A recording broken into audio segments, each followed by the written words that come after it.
vous avez été édifiés sur le fondement des apôtres et des prophètes, Jésus-Christ étant la pierre angulaire.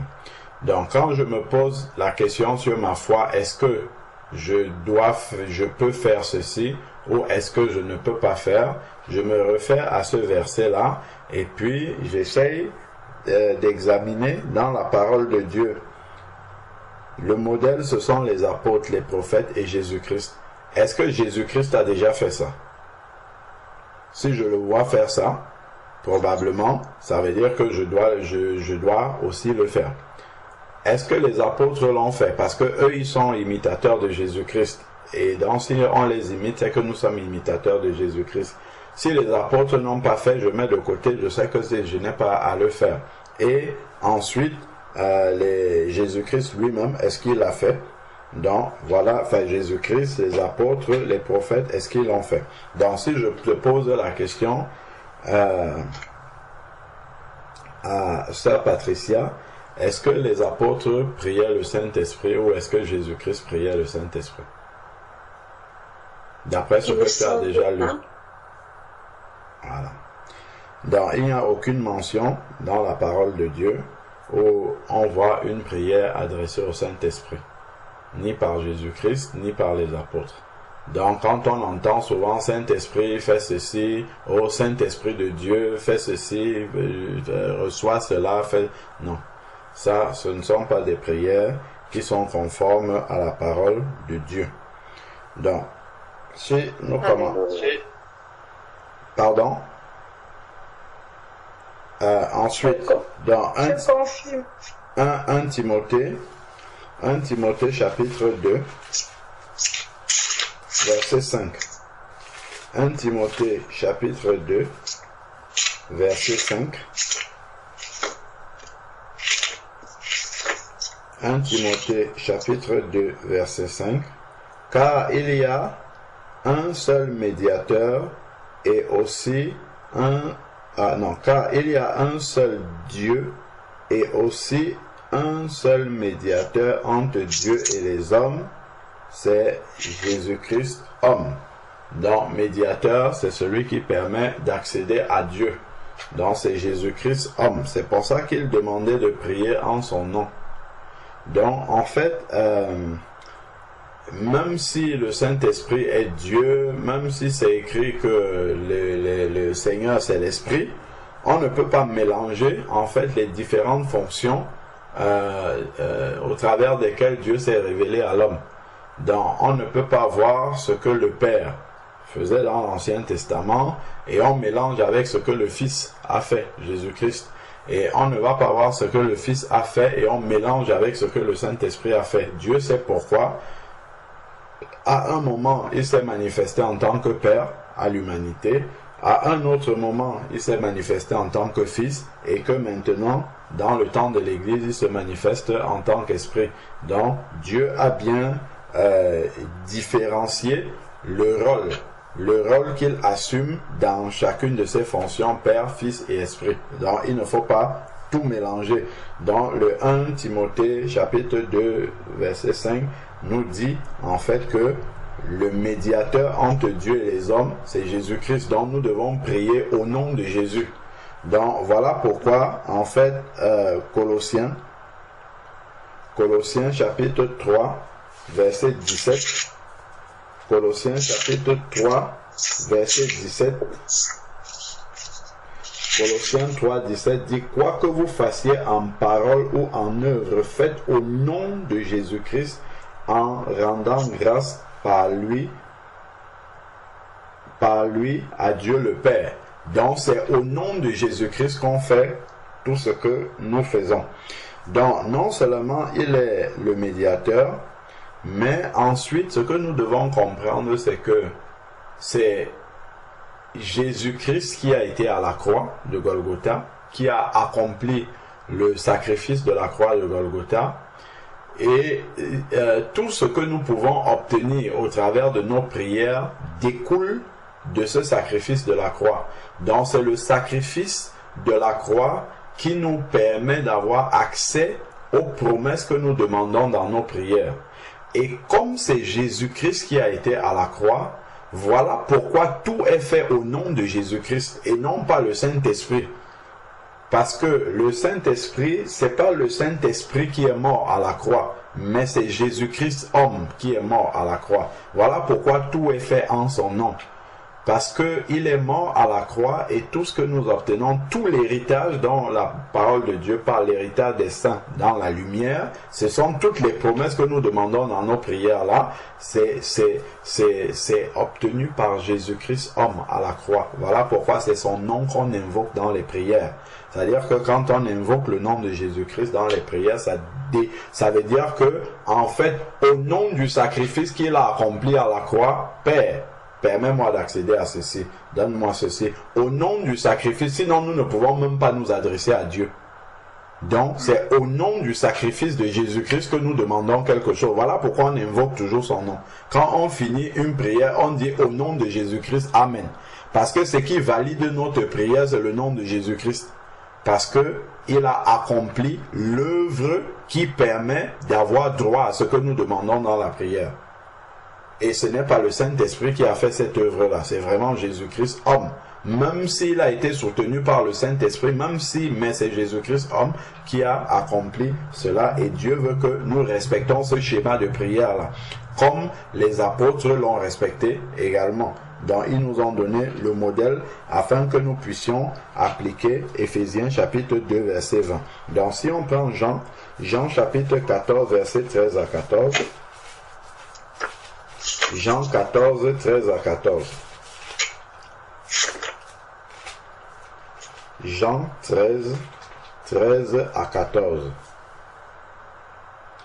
Donc, il est dit, Jean 14, autant pour moi, Jean 14, 13 à 14. Jean chapitre 14, verset 13 dit, et tout ce que vous demandez en mon nom, pas au Saint-Esprit. Ce que vous demandez en mon nom, je le ferai, afin que le Père soit glorifié dans le Fils. Donc on voit vraiment comment Dieu, dans sa manifestation en tant que Père, en tant que Fils, on voit vraiment que chacune de ces fonctions-là a son rôle et on ne doit pas les mélanger. Si on demande au nom de Jésus-Christ, c'est pour que le Père soit glorifié dans le Fils. Donc si nous venons introduire le Saint-Esprit ici, ça n'a plus de sens, ça bouscule ce que nous lisons là. C'est pour ça que le Seigneur a voulu qu'il en soit ainsi. Donc il dit, si vous demandez, verset 14, quelque chose, en mon nom je le ferai. Donc ce n'est pas le Saint-Esprit nous ne devons pas demander au Saint-Esprit. Il faut demander à Jésus-Christ et il le fera parce que nous demandons en son nom grâce au sacrifice de la croix. Donc maintenant, si nous prenons toujours dans Jean chapitre 14 verset 26, c'est toujours le même chapitre, c'est juste le verset qui change, verset 26, mais le consolateur, le Saint-Esprit,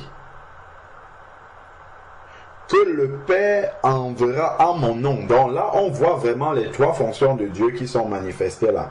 On dit le consolateur, le Saint-Esprit, que le Père, lui, il envoie le Saint-Esprit et il envoie le Saint-Esprit au nom de Jésus-Christ. Donc on ne peut pas traverser Jésus-Christ au nom duquel le Saint-Esprit a été envoyé pour commencer à communiquer directement avec le Saint-Esprit. Sachant que le Saint-Esprit est venu au nom de Jésus-Christ. Lui-même, le Saint-Esprit est venu au nom de Jésus-Christ. Donc nous ne pouvons pas le prier directement alors qu'il est venu au nom de Jésus-Christ. Donc il est venu au nom de Jésus-Christ parce qu'il est venu suite au sacrifice de la croix. Il est avantageux pour vous que je m'en aille, sinon le consolateur ne viendra pas. Mais avant que le Seigneur ne s'en aille, il fallait qu'il passe par le sacrifice de la croix. Il est passé par le sacrifice de la croix, il a accompli l'œuvre de la croix et il a dit tout est accompli. Donc maintenant, en remontant au ciel, le consolateur peut donc arriver et il arrive au nom de Jésus-Christ. Donc, il est là au nom de Jésus-Christ. Nous ne pouvons pas aller nous ne pouvons pas aller le prier directement, lui demander de faire des choses en contournant Jésus-Christ. homme. Donc, enfin, Jésus-Christ tout simplement. Donc, voilà ce qui est dit là, verset, la suite. C'est lui qui vous enseignera toutes choses et vous rappellera tout ce qui est, et vous rappellera tout ce que moi je vous ai dit. Donc, on voit que le Saint-Esprit n'est pas indépendant de Jésus-Christ. Donc, nous prions Jésus-Christ. Et c'est Jésus qui demande au Saint-Esprit de faire les choses. Ce n'est pas nous qui demandons directement au Saint-Esprit.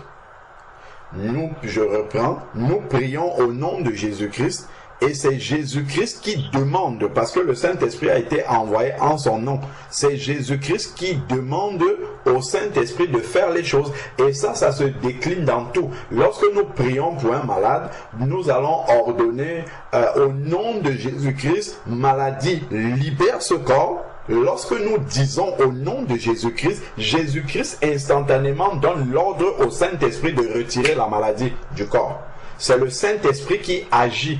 Le Saint-Esprit est le bras agissant de Jésus-Christ, désormais. Donc, lorsque nous disons au nom de Jésus-Christ, le Jésus-Christ, son nom que nous venons d'invoquer là, il dit, Saint-Esprit agit maintenant. Ce n'est pas à nous de dire, Saint-Esprit fait ceci, Saint-Esprit fait cela. Non, c'est Jésus-Christ qui lui donne l'ordre au Saint-Esprit de le faire. Mais nous devons prier en respectant le médiateur qui est Jésus-Christ. Donc ça, c'est vraiment un point important à savoir, parce que c'est comme ça que Dieu a laissé la parole. Donc, ensuite, maintenant, si nous regardons 2 chapitres après, Jean 16, versets 23 à 24, Jean chapitre 16, versets 23 à 24, il est dit, en ce jour-là, vous ne m'interrogerez plus sur rien. En vérité, je vous le dis, ce que vous demanderez au Père, il le donnera en mon nom. Donc, nous avons la possibilité de demander quelque chose au Père directement, et le Père va l'accorder au nom de Jésus-Christ, parce que Jésus-Christ a accompli l'œuvre de la croix au bénéfice duquel nous sommes. Il découle de cette œuvre de la croix-là un héritage dont nous pouvons bénéficier, mais c'est au nom de Jésus. Donc, dans la prière, nous pouvons prier soit directement Dieu, soit prier Jésus-Christ, ou bien prier Dieu au nom de Jésus-Christ, mais il n'y a pas le Saint-Esprit là-dedans. Donc il dit ici là que nous pouvons nous adresser à Dieu, mais nous nous adressons à Dieu en fait, et il va accorder ça au nom de Jésus-Christ. Donc il dit jusqu'à présent vous n'avez rien demandé en mon nom, parce que c'est au nom de Jésus-Christ que les promesses sont accordées. Vous n'avez rien demandé en mon nom, demandez et vous recevrez afin que votre joie soit parfaite. Donc, on a bien compris cette notion, en fait, de demander au nom de Jésus-Christ. Donc, ensuite, on peut finir avec le verset 13 à 14. Dans Jean, chapitre 16, toujours 13 à 14, il est dit, « Quand il sera venu, lui, l'Esprit de vérité, il vous conduira dans toute la vérité. Car, voilà, le Saint-Esprit, regardons ce que la parole de Dieu nous dit, car ces paroles ne viendront pas de lui-même. C'est-à-dire que le Saint-Esprit ne peut pas agir de manière indépendante de Jésus-Christ. Il ne peut pas prendre des initiatives sans que Jésus-Christ ne lui ait demandé de le faire. Voilà pourquoi nous devons passer par Jésus-Christ, et c'est Jésus qui demande au Saint-Esprit d'agir. Nous ne pouvons pas nous demander directement au Saint-Esprit parce qu'il a été envoyé au nom de Jésus-Christ. Donc lui, il reçoit les ordres uniquement de Jésus-Christ. Donc ici, il est dit car ces paroles ne viendront pas de lui-même.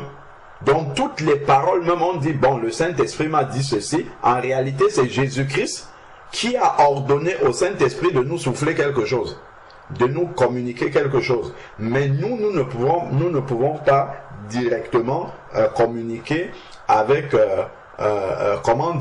ordonner au Saint-Esprit de faire des choses directement sans passer par Jésus-Christ. Donc il dit ici là, ces paroles ne viendront pas de lui-même, mais il parlera de tout ce qu'il aura entendu. Il parlera de tout ce qu'il aura entendu et vous annoncera les choses à venir. Lui me glorifiera parce qu'il prendra de ce qui est à moi et vous l'annoncera. Voilà le travail de l'Esprit. Donc, il prend des choses qui sont à Jésus-Christ pour nous les amener. Parce que nous ne pouvons plus communiquer directement avec Jésus-Christ, parce que Jésus-Christ n'est plus physiquement sur la terre, nous allons continuer à communiquer avec Jésus-Christ au travers de son Esprit.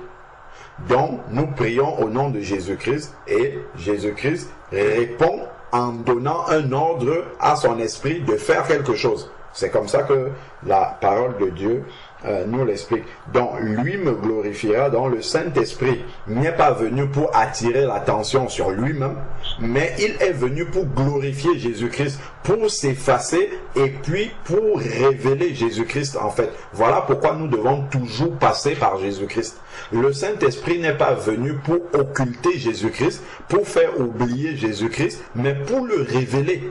Donc, voilà pourquoi nous prions au nom de Jésus-Christ et lui donne l'ordre au Saint-Esprit d'agir. De la même manière, le Fils Jésus-Christ est venu pour révéler le Père. dont les Israélites ont communiqué avec le Père directement, Jésus-Christ est venu pour révéler le Père. Et quand Jésus-Christ est parti, l'Esprit est venu pour révéler le Fils maintenant.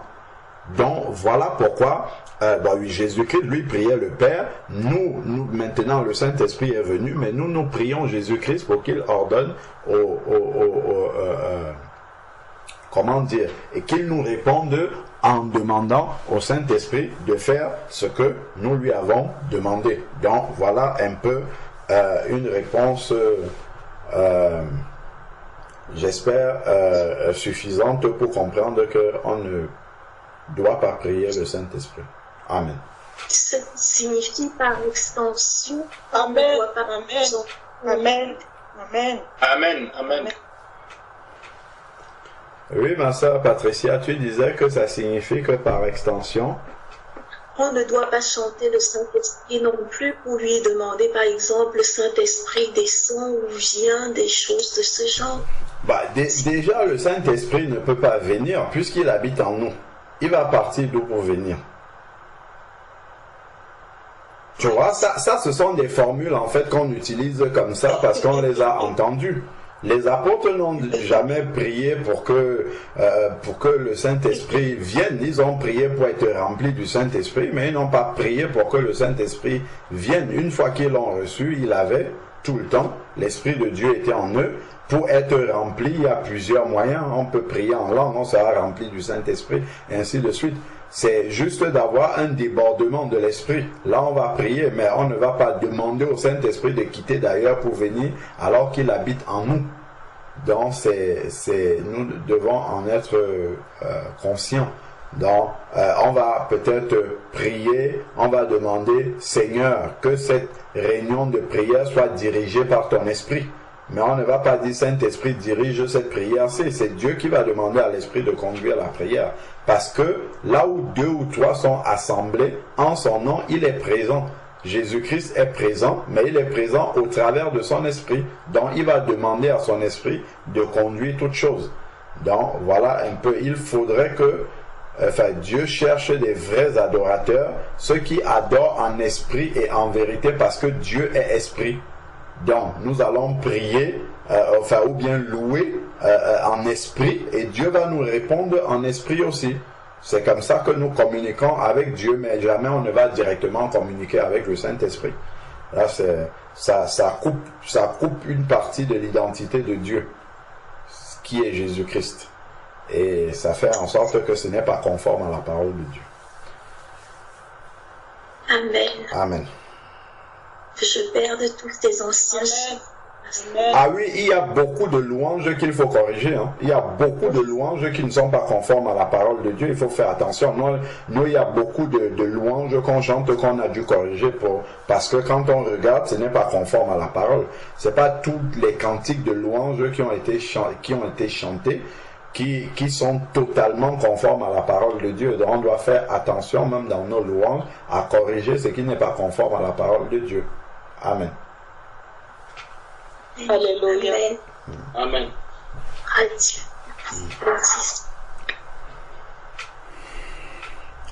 Non, je ne sais pas s'il y a quelque chose à rajouter sur la deuxième question. Il y en a 4, hein? Il y en a 2 encore. Si pour le Saint-Esprit c'est bon, on passe à la vaccination.